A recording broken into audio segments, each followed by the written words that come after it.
మాట్లాడకని అందుకే చెప్తున్నా, నువ్వు లోన్ క్లియర్ చేసి మాట్లాడు, ఇప్పుడు కాదు. లోన్ క్లియర్ చేసి ఏం మాట్లాడాలి? నా చుట్టాలా నువ్వేమన్నా? డైలాగులు కొట్టకు.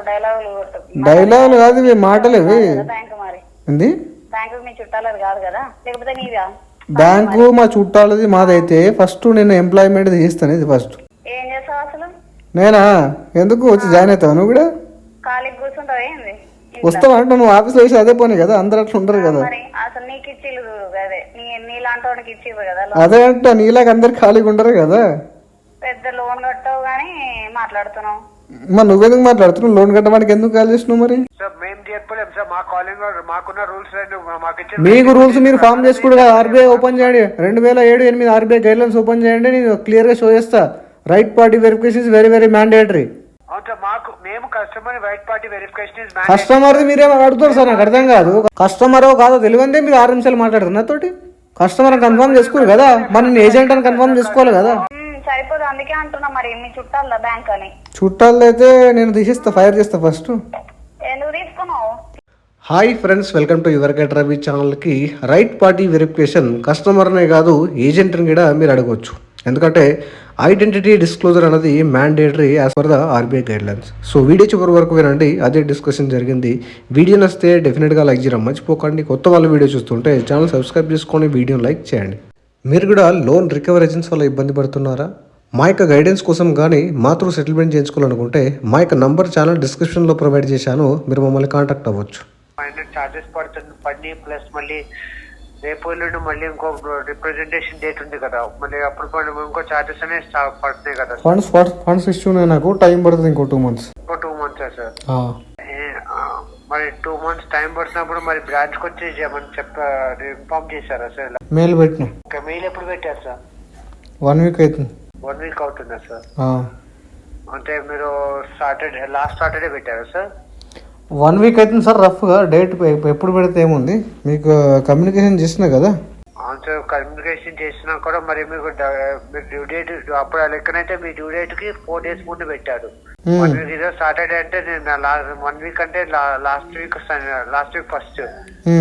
సో అంటే మీ డ్యూ డేట్ కి ముందు మీ డ్యూ డేట్ కి ముందు 1 week అంటే మీరు ఎప్పుడు పెట్టాలి? 27th అప్పుడు పెడితే సో దాన్ని బట్టి వాళ్ళు రెస్పాండ్ అవుతారు. నాకు అంత నాలెడ్జ్ లేదు కదా, డిఫాల్ట్ ఫస్ట్ టైం అయింది కదా నాది. సిరీస్ గా నాది డిఫాల్ట్ కాలేదు కదా. పోయింది సార్. తెలుసు కదా సార్, 2 months పాటు పేమెంట్ రాదు అని చెప్పి మీరు అంత కాన్ఫిడెంట్ చెప్తున్నప్పుడు అంటే మీ దగ్గర కాన్ఫిడెన్స్ షో చేస్తున్న ప్రాబ్లమా లేకపోతే ఎట్లా ఏంటి మీ ప్రాబ్లం చెప్పండి నాకు. మా payment sir problem. Okay sir, payment మరి పండితుడు ముహూర్తం పెట్టినట్టు చెప్తున్నావు, ఇప్పుడు పెట్టాలి ఈ డేట్ నాడు పెట్టాలి. నాకు మీకు తెలుసు కదా సార్, మరి డ్యూ డేట్ ఉన్నా మీకు తెలుసు కదా, మీరు మమ్మల్ని పండితుడు అంటున్నారు కదా, మరి మీరేం చేస్తారు? మరి మీరు బిహేవ్ చేసేది ఏదో ముహూర్తం సినిమాకు ముహూర్తం పెట్టినట్టు పెడుతున్నారు కదా. ఇప్పుడు ఓపెన్ చేయాలి, ఇప్పుడు రిలీజ్ చేయాలి. రాదు అంటున్నారు కదా. వాయిస్ మీరు ఫస్ట్ డౌన్ చేయండి సార్. 1 week ముందంటే వాయిస్ మీరు ఫస్ట్ డౌన్ చేయండి. వాయిస్ మీరు డౌన్ చేయండి. డబ్బులు నేను బ్యాంక్ దగ్గర తీసుకున్నా, మీ దగ్గర తీసుకోలేదు. ఓకేనా? Please follow protocol. బ్యాంక్ కాదు, బ్యాంక్ జస్ట్ మీరు ఇచ్చింది ఆటో డెబిట్ మాత్రమే. పూనావాలా పిన్ కార్డ్ మీకు ఇచ్చింది. అరే పూనావాలా పిన్ కార్డ్ మీ దగ్గర నేను తీసుకుంది. అరే వింటారా లేదా మీరు? పూనావాలా దగ్గర నేను తీసుకున్నా. పూనావాలాకు నేను లియబిలిటీ ఉన్నా. నేను లియబిలిటీ మీకు లేదు కదా. నేను ఎందుకు అట్లా అరుస్తున్నారు? Don't shirt. ఓకే, రిప్రజెంట్ చేస్తుంది. Okay, that's fine. మీరు బిహాఫ్ ఆఫ్ ద పూనావాలానా? మీరు బిహాఫ్ ఆఫ్ ద పూనావాలానా? Collection department. Okay, that's fine. Agency పేరు చెప్పండి మీది ఒకసారి. ఏజెన్సీ పేరు. ఏజెన్సీ కాదు sir, Bengaluru collection department. Direct Bengaluru నుంచి కాల్ చేస్తాం. బెంగళూరు లొకేషన్ అడగలేదు, ఏజెన్సీ పేరు చెప్పండి. మీరు బిహాఫ్ ఆఫ్ ద పూనావాలా కదా. Please tell your agency name. పూనావాలాకి చాలా ఉంటది కాబట్టి ఏజెన్సీ కాదు సార్, ఇది ఏజెన్సీ కాదు. మీది పూనావాలా ఆన్ రోల్ ఎంప్లాయా? పూనావాలా ఐడి కార్డ్ మీకు డైరెక్ట్ ఇష్యూ చేసిందా? సార్ పూనావాలా మీరు ఆన్ రోల్ ఎంప్లాయా? అవును సార్, మరి అవును సార్, మేము ఆన్ రోల్ ఎంప్లాయీనే. మీ ఎంప్లాయీ ఐడి చెప్పు ఒకసారి. మేము మీ కేసుని మేము డీల్ చేస్తున్నాం కాబట్టి. అరే డీల్ చేయండి సార్, నాకు అవసరం లేదు కదా. మీరు డీల్ చేయండి, వద్దని చెప్పట్లేదు కదా. నేను డీల్ చేయండి. మీరు బిలాంగ్స్ టు ఆన్ రోల్ ఎంప్లాయా లేదంటే థర్డ్ పార్టీ ఏజెన్సీ వాళ్ళ అని అడుగుతున్నా. థర్డ్ పార్టీ కాదు, పూనా వాళ్ళ అథరైజ్ చేసిన ఏజెన్సీ పర్సనా మీరు? సార్ పూనా వాళ్ళ డైరెక్ట్ గా వర్కింగ్ ఉంటుంది కదా sir, collection department. On roll Poona వాళ్ళ ఆన్ రోల్ ఎంప్లాయా మీరు? సార్ పూనా వాళ్ళ ఆన్ రోల్ ఎంప్లాయా మీరు? అవును సరే అండి, మీ ఐడి కార్డు చెప్పండి ఒకసారి. మీ ఇప్పుడు నా డీటెయిల్స్ కాదు సార్ ఇంపార్టెంట్. అచ్చా, నాకు పేమెంట్ మీరు 2 months నాది పేమెంట్ డిఫాల్ట్ అయితే నన్ను ఎవరు ఫాలో అప్ చేస్తున్నారో అది ఇంపార్టెంట్ కాదనమాట. డీటెయిల్స్ అడిగినప్పుడు మరి మీరు పేమెంట్ ఎందుకు చేయలేదు? మీరు ఆవేశపడితే వినండి ఇది ఒకటే మీకు మజిల్ మెమరీ, బ్రెయిన్ లో మజిల్ మెమరీ హిట్ అయినట్టుంది. మరి మీరు వచ్చి ఇన్ఫార్మ్ చేయాలి కదా, నాకు రాదు పేమెంట్ అనేది. చెప్పింటారా సార్? రాదు.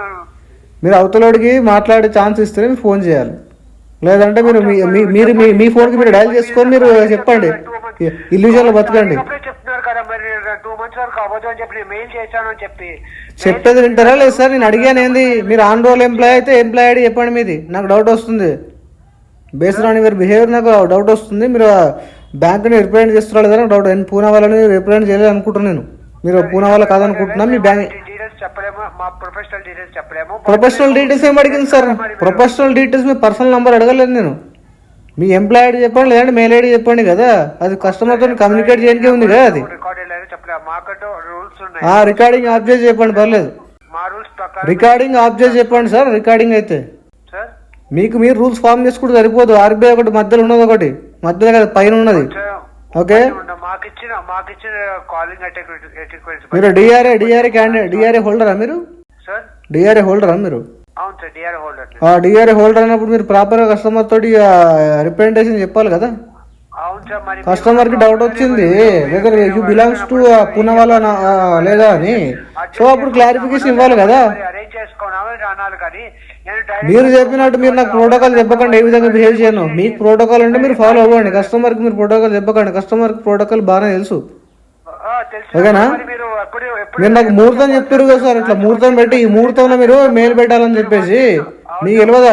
రైట్ పార్టీ వెరిఫికేషన్ చేసుకోండి కదా.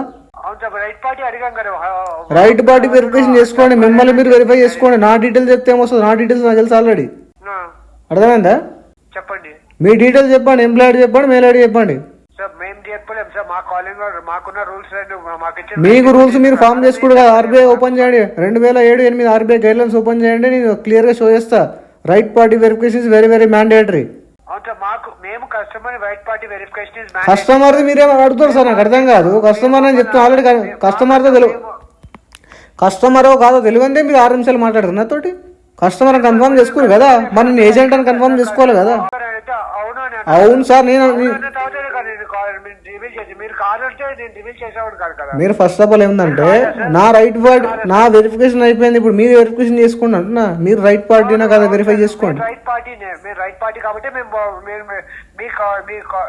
నేను ఎట్లా మళ్ళీ నువ్వు చెప్తే నువ్వు మహాత్మా గాంధీ కావు కదా, ఏది చెప్తాను అమ్మనికి.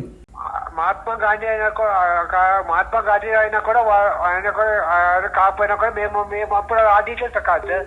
మాకు కావాల్సింది మీ టాపిక్ డైవర్ట్ చేయకండి. మీ టాపిక్ డైవర్ట్ చేయకుండా మా పేమెంట్ ఎప్పుడు వస్తుంది? టాపిక్ డైవర్ట్ అంటే మీరు నాకు ఎప్పుడు వచ్చిందంటే కోపము. మీరు ముహూర్తం చెప్తారు కదా, నేను మెయిల్ పెట్టిన సార్ వచ్చింది. కస్టమర్ కేర్ కి ఇన్ఫార్మ్ చేయాలి, మెయిల్ పెట్టాలి కూడా అని చెప్పేసి అనిపించినప్పుడు నేను మెయిల్ పెట్టినా.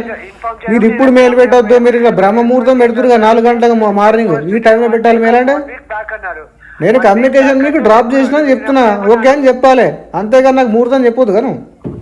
అవును సార్, నేను మీకు చెప్పాలి కదా సార్. ఎప్పుడు ముహూర్తం ఏం చెప్పలేదు సార్. నేను చెప్పాల్సింది ఏంటంటే సార్, నేను మెయిల్ పెట్టినా అని చెప్పినప్పుడు మీరు నాకు ఇచ్చిన రెస్పాన్స్ ఏమది? నేను మెయిల్ పెట్టినా సార్ కస్టమర్ కేర్ కి అని చెప్పినప్పుడు మీరు ఇచ్చిన రెస్పాన్స్ ఏమో చెప్పండి. డ్యూ డేట్ నుంచి 1 వీక్ బిఫోర్ పెట్టాలన్నా కానీ అలా కాదు సార్. డ్యూ డేట్ నుండి 1 వీక్ బిఫోరే పెట్టాలని చెప్పేసి ఎక్కడ చెప్పండి నాకు. ఆర్బీఐ గైడ్ లైన్స్ షో చేయండి మీరు నాకు. పునవాళ్ళకి మీరు చెప్పాలి కదా. పునవాళ్ళకి నేను పూనావాలాకి ఆల్రెడీ మెయిల్ పెట్టాను, ఇన్ఫార్మ్ చేస్తున్నా కదా సార్. మరి మీకు మెయిల్ వచ్చిందా సార్? మరి మీకు రివర్ట్ మెయిల్ వచ్చిందా? మీరు అడగాల్సింది అది, ఓకేనా? మీరు మెయిల్ డ్రాప్ చేస్తే రెస్పాన్స్ ఏమొచ్చింది కస్టమర్ కేర్ కి అని అడగాలి మీరు, ఓకేనా? నాకు ముహూర్తం పెట్టొద్దు. మీరు ముహూర్తం నేనేం చెప్పలేదు సార్. మీరు చెప్పారు కదా సార్, డ్యూ డేట్ ముందు ఇన్ని రోజుల ముందు పెట్టాలి, ఎగ్జాక్ట్ అట్లా పెడితేనే సక్సెస్ అవుతుంది అని చెప్తే పూనావాలా గైడ్ లైన్స్ షో చేయండి కదా నాకు. మరి టర్మ్స్ అండ్ కండిషన్ ఓపెన్ చేస్తున్నా, పాన్ కార్డ్ లో ఉంటే పీడిఎఫ్ ఫామ్స్ అవుతా. ఏ పాయింట్ లో మీరు చెప్తే జస్టిఫికేషన్ ఇవ్వండి నాకు. ఓపెన్ సార్ ఒకటి మీరు తెలిస్తే తెలుసు అని చెప్పండి, లేదంటే గాలిలో మీకు పక్క కోలికి మాట్లాడి కాపీ పేస్ట్ మాట్లాడకండి. గాలి మాట్లాడుతున్నారు సార్ మీరు. టర్మ్స్ అండ్ కండిషన్ ఇప్పుడు మీరు ఏది మాట్లాడినా నాకు కావాల్సింది జస్టిఫికేషన్, ఓకే? రిఫరెన్స్ కావాలి. మీరు చెప్తే నమ్మడానికి లేను ఇక్కడ. మరి మాకు మీరు చెప్తే నమ్మక్కర్లేదు సార్. మీకు తెలుసు కదా పని ఒకవేళ అలా ఉన్నప్పుడు మీరు ఎప్పుడు పేమెంట్ చేస్తారు మరి? ఇప్పుడు కస్టమర్ పేమెంట్ ఎప్పుడు అయిపోతుంది మీకు తెలియదా సార్? కస్టమర్ పేమెంట్ ఏ రీజన్స్ వల్ల అయిపోతుంది పేమెంట్? మామూలుగా మీరు ఎప్పుడు చేస్తున్నారు సార్? 7th కి 5th కి అలా చేస్తున్నారు. ఇప్పుడు ఎన్ని మంత్స్ పేమెంట్ పెండింగ్ ఉంది మీ దగ్గర? ఇక్కడ ఈ మంత్ ఉంది సార్ పెండింగ్. ఈ మంత్ ఉంది. ఓన్లీ ఈ మంత్ ఉందా? అవును సార్, ఈ మంత్ ఉంది. నేను 3 మంత్స్ కట్టక సార్. 3 మంత్స్ అయింది కట్టక. మరి మిగతా మంత్స్ అన్ని కూడా మరి ఎవరు పేమెంట్ చేస్తారు సార్? ప్రతి మంత్ కూడా పేమెంట్ వస్తుంది. మీ ఏజెంట్ చేసిండు నాకేం తెలుసు. నేను 3 మంత్స్ కింద పేమెంట్ చేయట్లేదు. మీ ఏజెంట్ చేస్తున్నట్టు నాకైతే తెలియదు. మరి మీరు క్రాస్ చెక్ చేసుకోండి. మీ టీంని గైడ్ చేయండి, పేమెంట్ చేద్దాం చెప్పండి. అది అయితే మెన్షన్ చేస్తాను sir. Thank you sir. Thank you for choosing. ఓకేనా? మళ్ళీ సైట్లో గైడెన్స్ ప్రొవైడ్ చేయకండి కస్టమర్లకు. ఉల్టా సీదా గైడ్లైన్స్ ప్రొవైడ్ చేయాలి, గైడెన్స్ ఇవ్వాలి. కానీ మీకు గైడ్లైన్స్ తెలిసి ఇవ్వాలి. మీకే చక్కగా తెలియదు, కస్టమర్కి ఏం గైడ్ ఇస్తారు ఇంకా? సరే సార్, ఇప్పుడు చెప్తారు కదా, నేను ఇక్కడ మెన్షన్ చేస్తాను సార్, ఎంక్వైరీ చేస్తారు. ఓకే మరి. Thank you sir. Thank you. Night day అయిపోయింది. నైట్ హ్యావ్ నైస్ నైట్ అని చెప్పాలి. Yes sir, have nice night. Okay, YouTube అండి. టైం పాస్ చేస్తున్నారా సార్? అంటే మీరు ఫోన్ చేసి కాల్ చేసి మాట్లాడిన దాకా నాకు టైం పాస్ కాదా? కాదు, కాల్ చేసి ఆయన నెక్స్ట్ మంత్ అంటే ఇంక ఊరుకుంటూ వెళ్తారా అని అనుకుంటున్నారా? ఇప్పటికి ఎన్నిసార్లు నెక్స్ట్ మంత్ చెప్పారు మేడం? మీకు తెలుగులోనే చెప్తున్నా, నాకు డిఫికల్ట్ ఉంది. రివర్స్ క్వశ్చన్స్ వేయడము మరి బానే వస్తుంది, మరి లోన్ క్లియర్ చేయడానికి రావట్లేదు సార్. లోన్ క్లియర్ చేయడానికి వస్తుంది మేడం, ఎందుకు రాదు? 2 months నుండి నెక్స్ట్ మంత్ అనుకుంటే ఇక పిచ్చోళ్ళం అనుకుంటున్నారా ఏంటి మరి? సరే మేడం, 6 months టైం పడుతుంది నాకు. ఓకేనా? 6 months టైం. మీదేనా మరి బ్యాంక్ నాదే అని ఉందా? ఎవరి దగ్గర తెలియదా మీకు? బ్యాంకు మీదేనా సార్? మరి మాట్లాడుతున్నారు ఇష్టం వచ్చినట్టు. బ్యాంకు నాదని చెప్పాను మేడం. నోటికి వచ్చినట్టు ఏం మాట్లాడినా, ప్రాపర్ గా మాట్లాడినా. నోటికి వచ్చినట్టు ఏం మాట్లాడినా ఒక డైలాగ్ చెప్పాను. టైం ఎవడిచ్చాడు మీకు? ఎవడు బ్యాంక్ ఎవరిది మేడం? ఎవడిస్తే నాకు టైం? బ్యాంక్ ఏదో ఇచ్చేది టైం. మరి చెప్తున్నారు కదా మంచిగా, ఇప్పటిదాకా తీసుకున్న టైం సరిపోదట, ఇంకా టైం పడుతుందని మంచిగా సింపుల్ గా చెప్పేస్తున్నాడు. టైం పడుతుందంట. టైం పడుతుంది మరి. సరిపోలేదా? సరిపోలేదు కదా. సరిపోలేదు మేడం, సరిపోదు. అందుకే అంటున్నా, మరి మీ చుట్టాల బ్యాంక్ అని. చుట్టాలు అయితే నేను తీసేస్తా, ఫైర్ చేస్తా ఫస్ట్. ఎందుకు తీసుకున్నావు? తీసుకొని బ్యాంకు చుట్టాలు అయితే నిన్నే ఫైర్ చేస్తా madam first. Are not eligible to sit there. ఓకేనా? బ్యాంకు నాదైతే, నా చుట్టాలది అయితే you will be first person will be fired. నీకు ఇంగ్లీష్ మాట్లాడడానికి చేత కాదని చెప్పి తెలుగులో మాట్లాడతా, అంతే కదా. నీ అవతలోడు మాట్లాడితే హేళన చేయొద్దు. బ్యాగ్ నా చుట్టాలది అయితే నేను ఫైర్ చేస్తా ఫస్ట్ అంటున్నా.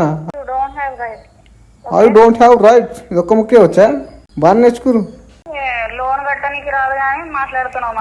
నీకు మాట్లాడడానికి రాదు కదా ప్రాపర్ గా. 12,000 న్యాయం చేసిరా తీసుకున్నందుకు. ఓకేనా? శాలరీ తీసుకుంటే అయిపోతుందా? 12,000కి న్యాయం చేయ అంటున్నా. ఎవ్రీ మంత్ ఈఎంఐ కట్టుకోవాలని తెలుసుగా. తెలుసుకుంటే 10 ఏళ్ళు కట్టినా కదా. ఏమిండదు, నువ్వేమైనా అంబేద్కరా చెప్పి తినడానికి? నేనా? ఎందుకు వచ్చి జాయిన్ అవుతావు నువ్వు కూడా? వస్తావా అంటే నువ్వు ఆఫీస్ లో వేసి అదే పోనీ కదా, అందరు అట్లా ఉండరు కదా. అదే అంట, నీలాగా అందరు ఖాళీగా ఉండరు కదా. పెద్ద లోన్ కట్టావు కానీ మాట్లాడుతున్నావు. మరి నువ్వెందుకు మాట్లాడుతున్నావు? లోన్ కట్టడానికి ఎందుకు కాల్ చేసినావు మరి? సోది నువ్వు మాట్లాడకండి. అందుకే చెప్తున్నా, నువ్వు లోన్ క్లియర్ చేసి మాట్లాడు. ఇప్పుడు కాదు. లోన్ క్లియర్ చేసి ఏం మాట్లాడాలి? నా చుట్టాలా నువ్వేమన్నా? డైలాగులు కొట్టకు. డైలాగులు కాదు ఇవి, మాటలు ఇవి. ఏంది? బ్యాంకు మీ చుట్టాలది కాదు కదా, లేకపోతే నీదా? బ్యాంకు మా చుట్టాలది మాదైతే ఫస్ట్ నేను ఎంప్లాయ్మెంట్ తీస్తాను. ఇది ఫస్ట్ నిన్నే జాబ్ లకి తీస్తా ఫస్ట్. నా చుట్టాలది బ్యాంక్ అయితే, నా చుట్టాలది అయితే నేను రిఫర్ చేస్తా కదా. ఈ మేడం కరెక్ట్ వర్క్ చేయట్లేదు, వర్క్ మాటలు తప్ప పని చేత కదా మేడం అని చెప్పేసి ఫైర్ చేపిస్తా.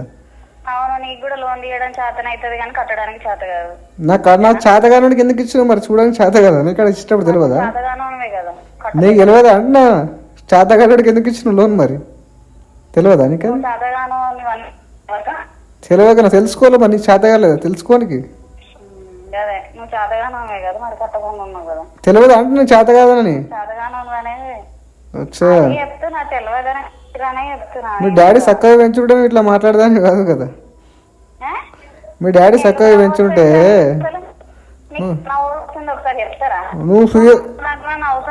నువ్వు నా ఇష్టం నవ్వుతా. నాకు నచ్చినప్పుడు నవ్వుతా కదా. నువ్వు చెప్పాను నాకు ఎప్పుడు నవ్వను?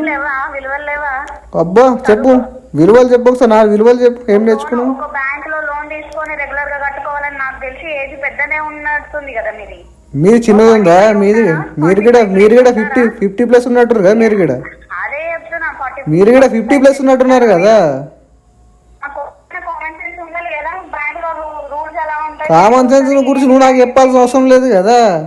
తెచ్చుకునేవారు నువ్వు కామన్ సెన్స్ డీచ్ చేస్తావా, కలెక్షన్ చేస్తావా? అందరికి కామన్ సెన్స్ ఒక బోర్డు పెట్టుకో, ఆఫీస్ పెట్టుకో, మోరల్ స్టోరీస్ చెప్తా అని చెప్పేసి కలెక్షన్ ఓపెన్ చేసుకో. కలెక్షన్ చేయకను ఇక అందరి కస్టమర్లకు మోరల్ స్టోరీలు చెప్తా ఉండు. తీసుకున్న శాలరీకి న్యాయం చేయాలి. మోరల్ స్టోరీలు కాదు నాకు చెప్పాల్సినవి మీరు. వాళ్ళు ఆ? తీసుకొచ్చుకునే మీరు ఎక్కడి దాకా అర్థమైందా సార్? ఏం చెప్పినా నువ్వు నాకు చెప్పకు, నేను నీకు చెప్పకు అని అంటే మరి మోరల్ స్టోరీలు చెప్పనుకున్నావా, కలెక్షన్ చేయనుకున్నావా? బ్యాంక్ లో కన్ఫర్మేషన్ ఇవ్వు. రాంగ్ జాబ్ లో వచ్చినావు నువ్వు ఆల్రెడీ. పర్సన్ అయ్యేది ఉంటే, నువ్వు నిజంగా జెన్యున్ పర్సన్ అయ్యేది ఉంటే ఆ ఈఎంఐ రెగ్యులర్ గా కట్టేటోడు పోనీ. జెన్యున్ పర్సన్ కి ప్రాబ్లం రాదా? మనీ ఉంటే పే చేయండి. సో పే చేయడానికి ట్రై చేయండి. కావాల్సిన మొత్తం లోన్ డిఫాల్ట్ చేయకండి. వీడియో నచ్చితే లైక్ చేయండి ఫ్రెండ్స్. మరిన్ని ఇలాంటి వీడియోస్ కోసం నా ఛానల్ సబ్స్క్రైబ్ చేసుకోండి. Thank you.